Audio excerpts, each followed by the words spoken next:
Dari pentas Muktamar Nahdlatul Ulama ke-33, Saudara, Said Akil Siroj akhirnya terpilih menjadi Ketua Umum PBNU dalam Muktamar ke-33 Nahdlatul Ulama di Jombang, Jawa Timur. Said terpilih setelah pasangannya As'ad Said Ali mundur dari bursa pemilihan calon Ketua Umum. Said Akil Siroj sebagai Ketua Umum PBNU 2015-2020. Palu aklamasi telah diketuk. Mengantongi 287 suara, Said Akil Siroj resmi menjadi Ketua Umum PBNU periode 2015-2020 mendatang. Pengesahan Said Akil tidak terlepas dari mundurnya pesaing dalam bursa Ketua Umum, As'ad Said Ali, yang juga menjadi calon kuat Ketua Umum PBNU. Terpilihnya Ketua Umum PBNU kali ini diperoleh dalam 1 kali putaran. Di dalam proses penjaringan bakal calon ketua, dari 9 nama bakal calon yang dipilih, hanya nama Said Akil dan As'ad Ali yang memperoleh lebih dari 99 suara dan berhak lolos menjadi calon ketua umum. Menurut Said Akil, ia tidak mengetahui tentang pengunduran diri pesaingnya itu. Meski demikian, dirinya akan tetap berkoordinasi dengan As'ad Ali untuk lebih memajukan Nahdlatul Ulama 5 tahun mendatang. Pengunduran diri dari Pak As'ad Ali apakah sudah diperkirakan sebelumnya? Tidak sama sekali. Karena kebaikan akhlak beliau, ke jiwa beliau yang sangat besar, yang lapang dada, padahal bisa saja beliau meminta putaran kedua, karena undang-undangnya ada yang mendapatkan suara 99, maka calon berhak memasuki putaran kedua. Tapi dengan kebesaran jiwa Pak As'ad, kebaikan Pak As'ad, jangan berdiri, itu kamera belakang. Sementara itu, di waktu bersamaan, panitia mengumumkan bahwa Kiai Haji Mustafa Bisri menolak menerima mandat menjadi Rais Am PBNU. Secara otomatis pula, Kiai Haji Ma'ruf Amin ditetapkan sebagai Rais Am PBNU periode 2015-2020. Kita berharap selesai muktamar ini, perbedaan-perbedaan yang ada itu kita anggap selesai saja. Ya, supaya kita kembali bekerja untuk NU, untuk bekerja, untuk fokus, supaya program-program kita bisa terlaksana. Pasca terpilihnya Ketua Umum PBNU dini hari tadi, panitia langsung menutup acara dengan sederhana. Rencana penutupan muktamar oleh Wakil Presiden Yusuf Kala juga gagal karena mundurnya jadwal muktamar. Andi Masbudi, Kompas TV Jombang, Jawa Timur. Seusai terpilihnya pimpinan baru Nahdlatul Ulama, harapan pun disampaikan sejumlah masyarakat. Warga Nahdliyin berharap NU sebagai ormas Islam terbesar dapat memiliki kontribusi besar bagi kedamaian yang tercipta untuk Indonesia. Kita berharap semoga dengan terpilihnya beliau-beliau ini, NU ini akan semakin kompak, berkembang, mewarnai kehidupan beragama yang teduh, gitu, yang moderat, tidak keras, tidak merisaukan masyarakat, karena Islam ini memang mengajarkan ketenangan, kedamaian. Dan semoga dengan terpilihnya lagi ini akan semakin membuat NU bermanfaat bagi bangsa dan negara.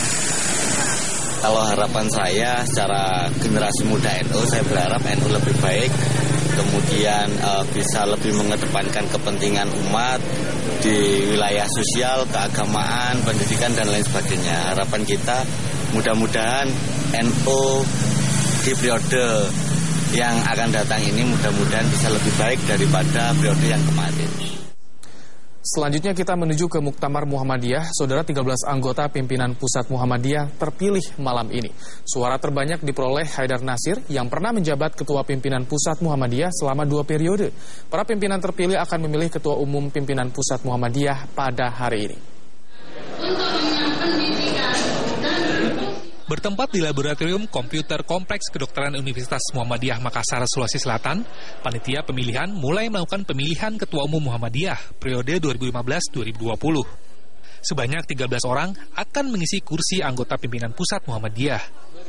13 pimpinan pusat Muhammadiyah periode 2015-2020 terpilih Rabu malam.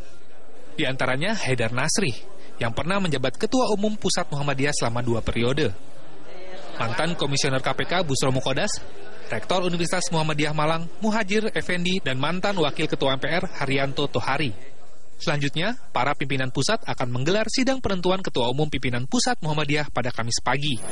Insya Allah 13 terpilih akan sidang besok sekitar jam 9.30. Untuk selanjutnya, nama Ketua Umum Pimpinan Pusat Muhammadiyah akan disahkan setelah hasil musyawarah 13 pimpinan disetujui Forum Muktamar. Tim Liputan, Kompas TV Makassar, Sulawesi Selatan. Dan saudara, hari ini akan digelar sidang komisi untuk mendengarkan ide dari muktamirin atau peserta muktamar. Lalu bagaimana persiapan sidang pleno penetapan PP Muhammadiyah yang akan dijadwalkan pada malam ini? Kita akan terhubung dengan rekan kami Eki Muzakir. Selamat siang Eki, persiapan apa saja yang dilakukan peserta jelang sidang komisi pemaparan ide dari para muktamirin? Ya, selamat siang. Jadwal sidang untuk pemilihan penetapan dan pemilihan Ketua Umum PP Muhammadiyah periode 2015-2020 mendatang memang baru akan dilakukan malam nanti. Dari jadwal yang kami terima, sidang pleno penetapan 13 nama serta pemilihan Ketua Umum periode mendatang baru akan dilakukan pada pukul 19.30 waktu Indonesia bagian tengah. Sementara untuk hari ini jadwal yang kami terima adalah sidang komisi yang dilakukan oleh sejumlah peserta muktamar untuk mendengarkan ide maupun gagasan dari sejumlah peserta Muhammadiyah dari berbagai daerah di Indonesia. Lalu untuk sidang penetapan Ketua Umum Muhammadiyah sendiri dijadwalkan akan dilakukan pada malam nanti. Ada 13 nama yang sudah dipilih dari 250 lebih suara peserta Muhammadiyah dari 34 provinsi di Indonesia. 13 nama ini sendiri dipastikan salah satu diantaranya akan menduduki Ketua Umum Muhammadiyah periode mendatang. Dari hasil pemungutan suara yang dilakukan malam tadi, ada nama Haidar Nasir yang menduduki atau memperoleh suara terbanyak dengan 1947 suara. Sementara Yuhanar Ilyas mendapat suara 1928 dan Dahlan Rais mendapat suara 1827 suara.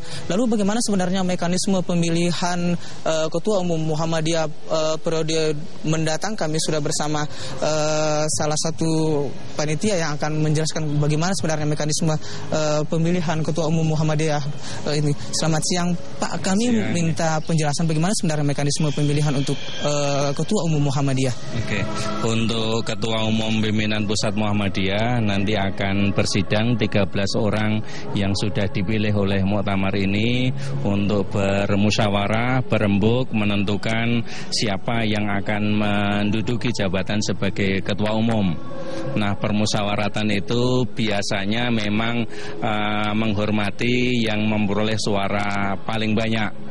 Sehingga karenanya biasanya suara yang paling banyak ini ditanya kesediaannya, sanggup atau tidak. Kalau tidak sanggup akan ditanyakan kepada suara yang kedua dan seterusnya. Tapi kalau kemudian menyatakan sanggup, akan ditanyakan kepada 12 yang terpilih yang lainnya, apakah mereka siap atau bisa dipimpin oleh yang sudah menyatakan sanggup tadi itu. Sehingga seperti itu prosesnya supaya kemudian bisa dihasilkan mufakat bersama. Kalau seandainya yang memiliki suara terbanyak mengatakan dirinya bahwa dirinya tidak sanggup memimpin Muhammadiyah, seperti apa mekanisme selanjutnya, Pak? Kalau yang suara paling banyak menyatakan tidak sanggup, ya kemudian ditanyakan pada suara yang kedua, sanggup atau tidak, itu dan seterusnya begitu ya. Iya. Satu lagi Pak, seandainya seandainya suara terbanyak sanggup, namun ada penolakan dari 12 peserta lainnya, itu mekanisme selanjutnya seperti apa? Tentu kemudian di situ itu saling beradu argumentasi, ya bermusyawarah, berembuk mana yang paling baik, sebaiknya seperti apa. Dan yang jelas Muhammadiyah tidak menganggap tabu voting, sehingga karenanya bisa jadi itu nanti akan terjadi voting kalau keadaannya seperti itu ya. Terima kasih Pak, mudah-mudahan pemilihan ketuanya berjalan lancar. Dan saudara, pemilihan ketua sendiri dijadwalkan akan dilakukan pada malam nanti sekitar pukul 19.30 waktu Indonesia Barat, dan dipastikan bahwa malam nanti PP Muhammadiyah atau Muhammadiyah, salah satu organisasi terbesar Islam di Indonesia, akan memiliki ketua umum baru periode 2015-2020 mendatang. Kita kembali ke studio. Terima kasih Eki Muzakir melaporkan